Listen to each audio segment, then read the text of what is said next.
गृहस्थों के लिए मोक्ष धर्म का वर्णन। नारद जी कहते हैं, युधिष्ठिर, कुछ ब्राह्मणों की निष्ठा कर्म में, कुछ की तपस्या में, कुछ की वेदों के स्वाध्याय और प्रवचन में, कुछ की आत्मज्ञान के संपादन में तथा कुछ की योग में होती है। गृहस्थ पुरुष को चाहिए कि श्राद्ध अथवा देव पूजा के अवसर पर अपने कर्म का अक्षय फल प्राप्त करने के लिए ज्ञाननिष्ठ पुरुष को ही भव्य कव्य का दान करे। यदि वह न मिले तो योगी, प्रवचनकार आदि को यथा योग्य और यथाक्रम देना चाहिए। देव कार्य में 2 और पितृ कार्य में 3 अथवा दोनों में एक एक ब्राह्मण को भोजन कराना चाहिए। अत्यंत धनी होने पर भी श्राद्ध कर्म में अधिक विस्तार नहीं करना चाहिए, क्योंकि सगे संबंधी आदि स्वजनों को देने से और विस्तार करने से देश कालोचित श्रद्धा, पदार्थ, पात्र और पूजन आदि ठीक ठीक नहीं हो पाते। देश और काल के प्राप्त होने पर ऋषि मुनियों के भोजन करने योग्य शुद्ध अविष्यान्न भगवान को भोग लगाकर श्रद्धा से विधि पूर्वक योग्य पात्र को देना चाहिए। वह समस्त कामनाओं को पूर्ण करने वाला और अक्षय होता है। देवता, ऋषि, पितर, अन्य प्राणी, स्वजन और अपने आप को भी अन्न का विभाजन करने के लिए परमात्म स्वरूप ही देखें। धर्म का मर्म जानने वाला पुरुष श्राद्ध में मांस का अर्पण न करे और न स्वयं ही उसे खाए, क्योंकि पितरों को ऋषि मुनियों के योग्य हविष्यान्न से जैसी प्रसन्नता होती है वैसी पशु हिंसा से नहीं होती। जो लोग सद्धर्म पालन की अभिलाषा रखते हैं उनके लिए इससे बढ़कर और कोई धर्म नहीं है कि किसी भी प्राणी को मन, वाणी और शरीर से किसी प्रकार का कष्ट न दिया जाए। इसी से कोई कोई यज्ञ तत्व को जानने वाले ज्ञानी ज्ञान के द्वारा प्रज्वलित आत्म संयम रूप अग्नि में इन कर्ममय यज्ञों का हवन कर देते हैं और बाह्य कर्म कलापों से उपरत हो जाते हैं। जब कोई इन द्रव्यमय यज्ञों से यजन करना चाहता है तब सभी प्राणी डर जाते हैं। वे सोचने लगते हैं कि वह अपने प्राणों का पोषण करने वाला निर्दयी मूर्ख मुझे अवश्य मार डालेगा। इसीलिए धर्मज्ञ मनुष्य को यही उचित है कि प्रतिदिन प्रारब्ध के द्वारा प्राप्त मुनि जनोचित हविष्यान्न से ही अपने नित्य और नैमित्तिक कर्म करे तथा उसी से सर्वदा संतुष्ट रहे। अधर्म की 5 शाखाएं हैं: विधर्म, परधर्म, आभास, उपमा और छल। धर्मज्ञ पुरुष अधर्म के समान ही इनका भी त्याग कर दे। जिस कार्य को धर्म बुद्धि से करने पर भी अपने धर्म में बाधा पड़े वह विधर्म है। किसी अन्य के द्वारा अन्य पुरुष के लिए उपदेश किया हुआ धर्म परधर्म है। पाखंड या दंभ का नाम उपधर्म अथवा उपमा है। शास्त्र के वचनों का दूसरे प्रकार का अर्थ कर देना छल है। मनुष्य अपने आश्रम के विपरीत स्वेच्छा से जिसे धर्म मान लेता है वह आभास है। अपने अपने स्वभाव के अनुकूल जो वर्णाश्रमोचित धर्म है वे भला किसे शांति नहीं देते। धर्मात्मा पुरुष निर्धन होने पर भी धर्म के लिए अथवा शरीर निर्वाह के लिए धन प्राप्त करने की चेष्टा न करे, क्योंकि जैसे बिना किसी प्रकार की चेष्टा किए अजगर की जीविका ही चलती ही है, वैसे ही निवृत्ति परायण पुरुष की निवृत्ति ही उसकी जीविका का निर्वाह कर देती है। जो सुख अपनी आत्मा में रमन करने वाले निष्क्रिय संतोषी पुरुष को मिलता है वह उस मनुष्य को भला कैसे मिल सकता है जो कामना और लोभ से धन के लिए हाय हाय करता हुआ इधर उधर दौड़ता फिरता है। जैसे पैरों में जूता पहनकर चलने वालों को कंकड़ और कांटों से कोई डर नहीं लगता, वैसे ही जिसके मन में संतोष है उसके लिए सर्वदा और सब कहीं सुख ही सुख है, दुख है ही नहीं। युधिष्ठिर, न जाने क्यों मनुष्य केवल जल मात्र से ही संतुष्ट रहकर अपने जीवन का निर्वाह नहीं कर लेता, अपितु रसनेन्द्रिय और जननेन्द्रिय के फेर में पड़कर यह बेचारा घर की चौकसी करने वाले कुत्ते के समान हो जाता है। जो ब्राह्मण संतोषी नहीं है, इंद्रियों की लोलुपता के कारण उसके तेज, विद्या, तपस्या और यश छीन हो जाते हैं और वह विवेक भी खो बैठता है। भूख और प्यास मिट जाने पर खाने पीने की कामना का अंत हो जाता है। क्रोध भी अपना काम पूरा करके शांत हो जाता है।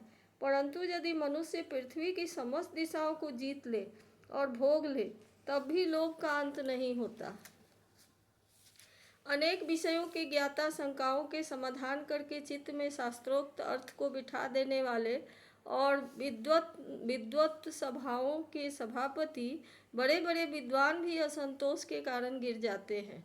धर्मराज, संकल्पों के परित्याग से, काम को, कामनाओं के त्याग से, क्रोध को, संसारी लोग जिसे अर्थ कहते हैं उसे अनर्थ समझकर लोभ को, और तत्व के विचार से भय को जीत लेना चाहिए।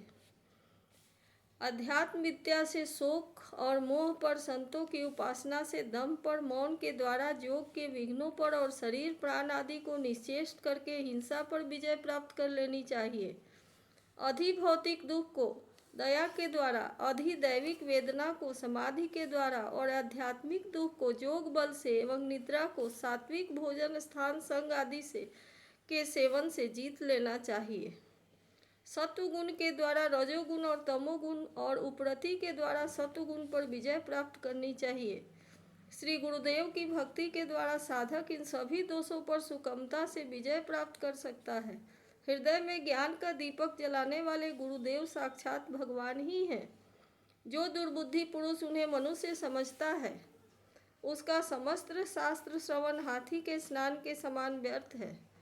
बड़े बड़े जोगेश्वर जिनके चरण कमलों का अनुसंधान करते रहते हैं, प्रकृति और पुरुष के अधीश्वर, वे स्वयं भगवान ही गुरुदेव के रूप में प्रकट है। इन्हें लोग भ्रम से मनुष्य मानते हैं। शास्त्रों में जितने भी नियम संबंधी आदेश हैं, उनका एकमात्र तात्पर्य यही है कि काम, क्रोध और लोभ, मोह, मद और मत्सर, इन 6 शत्रुओं पर विजय प्राप्त कर ली जाए, अथवा 5 इंद्रिय और मन, ये 6 बस में हो जाए। ऐसा होने पर भी यदि उन नियमों के द्वारा भगवान के ध्यान, चिंतन आदि की प्राप्ति नहीं होती, तो उन्हें केवल श्रम ही श्रम समझना चाहिए। जैसे खेती, व्यापार आदि और उनके फल भी योग साधना के फल भगवत प्राप्ति या मुक्ति को नहीं दे सकते, वैसे ही दुष्ट पुरुष के श्रौत स्मार्त कर्म भी कल्याणकारी नहीं होते, प्रत्युत उल्टा फल देते हैं। जो पुरुष अपने मन पर विजय प्राप्त करने के लिए उद्यत हो, वह आसक्ति और परिग्रह का त्याग करके संन्यास ग्रहण करे, एकांत में अकेला ही रहे और भिक्षावृत्ति से शरीर निर्वाह मात्र के लिए स्वल्प और परिमित भोजन करे। युधिष्ठिर पवित्र और समान भूमि पर अपना आसन बिछाए और सीधे स्थिर भाव से समान और सुखकर आसन से उस पर बैठकर ओंकार का जप करे। जब तक मन संकल्प विकल्पों को छोड़ न दे, तब तक नासिका के अग्रभाग पर दृष्टि जमाकर पूरक, कुंभक और रेचक द्वारा प्राण तथा अपान की गति को रोके। काम की चोट से घायल चित्त इधर उधर चक्कर काटता हुआ जहाँ जहाँ जाए, विद्वान पुरुष को चाहिए कि वह वहाँ वहाँ से उसे लौटा लाए और धीरे धीरे हृदय में रोके। जब साधक निरंतर इस प्रकार का अभ्यास करता है, तब ईंधन के बिना जैसे अग्नि बुझ जाती है, वैसे ही थोड़े समय में उसका चित्त शांत हो जाता है। इस प्रकार जब काम वासनाएं चोट करना बंद कर देती हैं और समस्त वृत्तियां अत्यंत शांत हो जाती हैं, तब चित्त ब्रह्मानंद के संस्पर्श में मग्न हो जाता है और फिर उसका भी उत्थान नहीं होता। जो सन्यासी पहले तो धर्म, अर्थ और काम के मूल कारण गृहस्थाश्रम का परित्याग कर देता है और फिर उन्हीं का सेवन करने लगता है, वह निर्लज, अपने उगले हुए को खाने वाला कुत्ता ही है। जिन्होंने अपने शरीर को अनात्मा, मृत्युग्रस्त और विष्ठा, कृमि एवं राख समझ लिया था, वे ही मूढ़ फिर उसे आत्मा मानकर उसकी प्रशंसा करने लगते हैं। कर्म त्यागी गृहस्थ, व्रत त्यागी ब्रह्मचारी, गांव में रहने वाला तपस्वी, वानप्रस्थ और इंद्रिय लोलुप सन्यासी, ये चारों आश्रम के कलंक है और व्यर्थ ही आश्रमों का ढोंग करते हैं। भगवान की माया से विमोहित उन मूढ़ों पर तरस खाकर उनकी उपेक्षा कर देनी चाहिए। आत्मज्ञान के द्वारा जिसकी सारी वासनाएं निर्मूल हो गई हैं और जिसने अपने आत्मा को परम ब्रह्म स्वरूप जान लिया है, वह किस विषय की इच्छा और किस भोक्ता की तृप्ति के लिए इंद्रिय लोलुप होकर अपने शरीर का पोषण करे। उपनिषदों में कहा गया है कि शरीर रथ है, इंद्रियां घोड़े हैं, इंद्रियों का स्वामी मन लगाम है, शब्दादि विषय मार्ग है, बुद्धि सारथी है, चित्त ही भगवान के द्वारा निर्मित बांधने की विशाल रस्सी है, 10 प्राण धूरी है, धर्म और अधर्म पहिए हैं और इनका अभिमानी जीव रथी कहा गया है। ओंकार ही उस रथी का धनुष है। शुद्ध जीवात्मा बाण और परमात्मा लक्ष्य है। इस ओंकार के द्वारा अंतरात्मा को परमात्मा में लीन कर देना चाहिए। राग, द्वेष, लोभ, शोक, मोह, भय, मद, मान, अपमान, दूसरे के गुणों में दोष निकालना, छल, हिंसा, दूसरे की उन्नति देखकर जलना, तृष्णा, प्रमाद, भूख और नींद, ये सब और ऐसे ही जीवों के और भी बहुत से शत्रु हैं। उनमें रजोगुण और तमोगुण प्रधान वृत्तियाँ अधिक हैं। कहीं कहीं कोई कोई सत्वगुण प्रधान ही होती हैं। वह मनुष्य शरीर रूप रथ जब तक अपने वश में है और इसके इंद्रिय, मन आदि सारे साधन अच्छी दशा में विद्यमान है, तभी तक श्री गुरुदेव के चरण कमलों की सेवा पूजा से शान धराई हुई ज्ञान की तीखी तलवार लेकर भगवान के आश्रय से इन शत्रुओं का नाश करके अपने स्वराज्य सिंहासन पर विराजमान हो जाए और फिर अत्यंत शांत भाव से इस शरीर का भी परित्याग कर दे। नहीं तो तनिक भी प्रमाद हो जाने पर ये इंद्रिय रूप दुष्ट घोड़े और उनसे मित्रता रखने वाला बुद्धि रूप सारथी रथ के स्वामी जीव को उल्टे रास्ते ले जाकर विषय रूपी लुटेरों के हाथों में डाल देंगे। वे डाकू सारथी और घोड़ों के सहित इस जीव को मृत्यु से अत्यंत भयावने घोर अंधकार में संसार के कुएं में गिरा देंगे। वैदिक कर्म दो प्रकार के हैं। एक तो वे जो वृत्तियों को उनके विषयों की ओर ले जाते हैं, प्रवृत्ति परक, और दूसरे वे जो वृत्तियों को उनके विषयों की ओर से लौटाकर शांत एवं आत्म साक्षात्कार के योग्य बना देते हैं, निवृत्ति परक। प्रवृत्ति परक कर्म मार्ग से बार बार जन्म मृत्यु की प्राप्ति होती है और निवृत्ति परक भक्ति मार्ग या ज्ञान मार्ग के द्वारा परमात्मा की प्राप्ति होती है। त्यागादि हिंसामय कर्म, अग्निहोत्र, दर्श, पूर्णमास, चातुर्मास्य, पशुयाग, सोमयाग, वैश्वदेव, बलिहरण आदि द्रव्यमय कर्म इष्ट कहलाते हैं और देवालय, बगीचा, कुआं आदि बनवाना तथा प्याऊ आदि लगाना पूर्त कर्म है।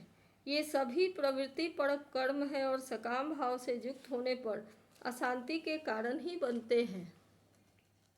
प्रवृत्ति परायण पुरुष मरने पर चरु, पुरोडास आदि यज्ञ संबंधी द्रव्यों को सूक्ष्म भाग से बना हुआ शरीर धारण कर धूमाभिमानी देवताओं के पास जाता है और फिर क्रमशः रात्रि, कृष्ण पक्ष और दक्षिणायन के अभिमानी देवताओं के पास जाकर चंद्रलोक में पहुँचता है। वहाँ से भोग समाप्त होने पर अमावस्या के चंद्रमा के समान क्षीण होकर वृष्टि द्वारा क्रमशः औषधि, लता, अन्न और वीर्य के रूप में परिणत होकर पितृयान मार्ग से पुनः संसार में ही जन्म लेता है। युधिष्ठिर, गर्भाधान से लेकर अंत्येष्टि पर्यंत संपूर्ण संस्कार जिनके होते हैं उनको द्विज कहते हैं। उनमें से कुछ तो पूर्वोक्त प्रवृत्ति मार्ग का अनुष्ठान करते हैं और कुछ आगे कहे जाने वाले निवृत्ति मार्ग का।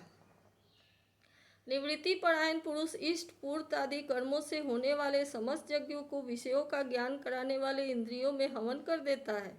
इंद्रियों को दर्शनादि संकल्प रूप मन में, वैकारिक मन को परावाणी में और परावाणी को वर्ण समुदाय में, वर्ण समुदाय को अ, उ, इन तीन स्वरों के रूप में रहने वाले ओंकार में, ओंकार को बिंदु में, बिंदु को नाद में, नाद को सूत्रात्मा रूप प्राण में और प्राण को ब्रह्म में लीन कर देता है।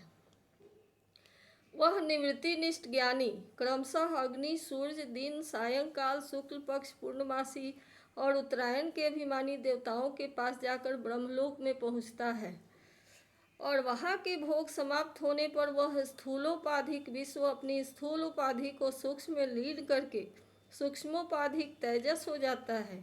फिर सूक्ष्म उपाधि को कारण में लय करके कारणोपाधिक प्राज्ञ के रूप में स्थित होता है। फिर सबके साक्षी रूप से सर्वत्र अनुगत होने के कारण साक्षी के ही स्वरूप में कारणोपाधि का लय करके तुरीय रूप से स्थित होता है। इस प्रकार दृश्यों का लय हो जाने पर वह शुद्ध आत्मा रह जाता है। यही मोक्ष पद है। इसे देवयान मार्ग कहते हैं। इस मार्ग से जाने वाला आत्मोपासक संसार की ओर से निवृत्त होकर क्रमशः एक दूसरे देवता के पास होता हुआ ब्रह्मलोक में जाकर अपने स्वरूप में स्थित हो जाता है। वह प्रवृत्ति मार्गी के समान फिर जन्म मृत्यु के चक्कर में नहीं पड़ता। ये पितृयान और देवयान दोनों ही वेदोक्त मार्ग हैं। जो शास्त्रीय दृष्टि से इन्हें तत्वतः जान लेता है वह शरीर में स्थित रहता हुआ भी मोहित नहीं होता। पैदा होने वाले शरीरों के पहले भी कारण रूप से और उनका अंत हो जाने पर उनकी अवधि रूप से जो स्वयं विद्यमान रहता है, जो भोग रूप से बाहर और भोक्ता रूप से भीतर है, तथा ऊंच और नीच, जानना और जानने का विषय, वाणी और वाणी का विषय, अंधकार और प्रकाश आदि वस्तुओं के रूप में जो कुछ भी उपलब्ध होता है वह सब स्वयं वह तत्ववेत्ता ही है। इसी से मोह उसका स्पर्श नहीं कर सकता। दर्पण आदि में दिख पड़ने वाला प्रतिबिंब विचार और युक्ति से बाधित है, उसका उसमें अस्तित्व है ही नहीं, फिर भी वस्तु के रूप में वह दिखता ही है। वैसे ही इंद्रियों को द्वारा दिखने वाला वस्तुओं का भेदभाव भी विचार, युक्ति और आत्मानुभाव से असंभव होने के कारण वस्तुतः न होने पर भी सत्य सा प्रतीत होता है। पृथ्वी आदि पंचभूतों से इस शरीर का निर्माण नहीं हुआ है। वास्तविक दृष्टि से देखा जाए तो न तो उन पंचभूतों का संघात है और न विकार या परिणाम ही, क्योंकि वह अपने अवयवों से न तो पृथक है और न उनमें अनुगत ही है, अतएव मिथ्या है। इसी प्रकार शरीर के कारण रूप पंचभूत और अवयवी होने के कारण अपने अवयवों सूक्ष्म भूतों से भिन्न नहीं है, अवयव रूप ही है। जब बहुत खोजबीन करने पर भी अवयवों के अतिरिक्त अवयवी का अस्तित्व नहीं मिलता, वह असत ही सिद्ध होता है, तब अपने आप ही असिद्ध हो जाता है कि ये अवयव भी असत्य ही हैं। जब तक अज्ञान के कारण एक ही परम तत्व में अनेक वस्तुओं के भेद मालूम पड़ते रहते हैं, तब तक यह भ्रम भी रह जाता है कि जो वस्तुएं पहले थी वे अब भी हैं, और स्वप्न में भी जिस प्रकार जागृत, स्वप्न आदि अवस्थाओं के अलग अलग अनुभव होते ही हैं तथा उनमें भी विधि निषेध के शास्त्र रहते हैं, वैसे ही जब तक इन भिन्नताओं के अस्तित्व का मोह बना हुआ है तब तक यहाँ भी विधि निषेध के शास्त्र ही हैं। जो विचारशील पुरुष स्वानुभूति से आत्मा के त्रिविध अद्वैत का साक्षात्कार करते हैं, वे जागृत, स्वप्न, सुषुप्ति और दृष्टा दर्शन तथा दृश्य के भेद रूप स्वप्न को मिटा देते हैं। ये अद्वैत तीन प्रकार के हैं: भावाद्वैत, क्रियाद्वैत और द्रव्याद्वैत। जैसे वस्त्र सूत रूप में ही होता है, वैसे ही कार्य भी कारण मात्र से ही है, क्योंकि भेद तो वास्तव में है ही नहीं। इस प्रकार सबकी एकता का विचार भावाद्वैत है। युधिष्ठिर, मन, वाणी और शरीर से होने वाले सभी कर्म स्वयं परम ब्रह्म परमात्मा में ही हो रहे हैं, उसी में अध्यस्त हैं। इस भाव को समस्त कर्मों को समर्पित कर देना क्रियाद्वैत है। स्त्री, पुत्र आदि सगे संबंधी एवं संसार के अन्य समस्त प्राणियों के तथा अपने स्वार्थ और भोग एक ही हैं, उनमें अपने और पराये का भेद नहीं है। इस प्रकार का विचार द्वैताद्वैत है। युधिष्ठिर, जिस पुरुष के लिए जिस द्रव्य को जिस समय जिस उपाय से जिससे ग्रहण करना शास्त्राज्ञा के विरुद्ध न हो, उसे उसी से अपने सब कार्य संपन्न करने चाहिए। आपत्ति काल को छोड़कर इससे अन्यथा नहीं करना चाहिए। महाराज, भगवत भक्त मनुष्य वेद में कहे हुए इन कर्मों के तथा अन्यान्य स्वकर्मों के अनुष्ठान से घर में रहते हुए भी श्री कृष्ण की गति को प्राप्त करता है। युधिष्ठिर, जैसे तुम अपने स्वामी भगवान श्री कृष्ण की कृपा और सहायता से बड़ी बड़ी कठिन विपत्तियों से पार हो गए हो और उन्हीं के चरण कमलों की सेवा में समस्त भूमंडल को जीतकर तुमने बड़े बड़े राजसूय आदि यज्ञ किए हैं। पूर्व जन्म में, इसके पहले के महाकल्प में मैं एक गंधर्व था। मेरा नाम उपबर्हन और गंधर्वों में मेरा बड़ा सम्मान था। मेरी सुंदरता, सुकुमारता और मधुरता अपूर्व थी। मेरे शरीर में से सुगंधी निकला करती और देखने में मैं बहुत अच्छा लगता। स्त्रियां मुझसे बहुत प्रेम करती और मैं सदा प्रमाद में ही रहता। मैं अत्यंत विलासी था। एक बार देवताओं के यहाँ ज्ञान सत्र हुआ। उसमें बड़े बड़े प्रजापति आए थे। भगवान की लीला का गान करने के लिए उन लोगों ने गंधर्व और अप्सराओं को बुलाया। मैं जानता था कि वह संतों का समाज है और वहाँ भगवान की लीला का ही गान होता है। फिर भी मैं स्त्रियों के साथ लौकिक गीतों का गान करता हुआ उन्मत्त की तरह वहाँ जा पहुँचा। देवताओं ने देखा कि यह तो हम लोगों का अनादर कर रहा है। उन्होंने अपनी शक्ति से मुझे शाप दे दिया कि तुमने हम लोगों की अवहेलना की है, इसलिए तुम्हारी सारी सौंदर्य संपत्ति नष्ट हो जाए और तुम शीघ्र ही शूद्र हो जाओ। उनके हिसाब से मैं दासी का पुत्र हुआ, किंतु उस शूद्र जीवन में किए हुए महात्माओं के सत्संग और सेवा शुश्रूषा के प्रभाव से मैं दूसरे जन्म में ब्रह्मा जी का पुत्र हुआ। संतों की अवहेलना और सेवा का यह मेरा प्रत्यक्ष अनुभव है। संत सेवा से ही भगवान प्रसन्न होते हैं। मैंने तुम्हें गृहस्थों के पाप नाशक धर्म बतला दिया।